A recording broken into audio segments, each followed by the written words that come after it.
两阶段修宪，两阶段修宪18岁优先，18岁优先，这届就实现，这届就实现。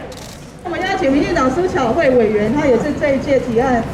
的主要的委员之一。那上一届他也做了很多努力。好，谢谢。其实我不知道大家知不知道，今天正是南韩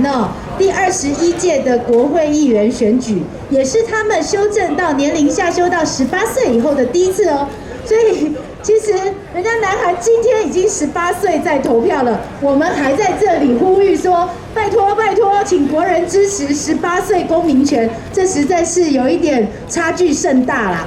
我很期待这个有高度共识的提案，能够在这一届的委员会当中，能够在这一届的立法委员当中，能够快速的通过，然后进入到公民复决的部分，让我们的18岁真的就是在这一次就能实现，这是我和大家共同的期待，我们一起加油。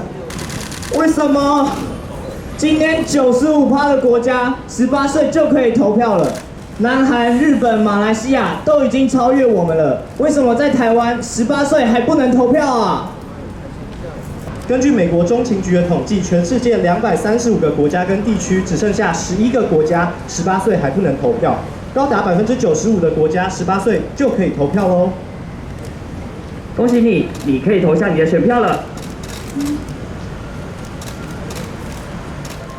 那大家都很关心的就是，18岁的投票权这个议题呢，已经沟通了15年。在这一次的1766份的问卷当中，我们分了3大族群，一个是16到20岁的青少年世代，一个是20到40岁的青壮年世代，再来一个40岁以上的中高龄世代。这3群人呢，在所谓的18岁的投票权，还有民法下修成年年龄到18岁，这2题呢有高度的共识，都将近有90%是同意要来下修。我们针对16到20岁世代的一个调查当中，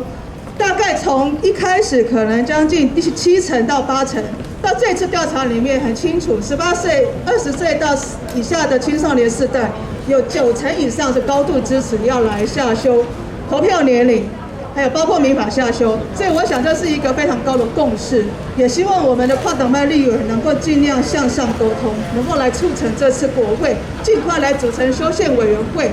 要来做这样的一个18岁这个参政权的优先的修宪。我想在立院的生态，大家都知道，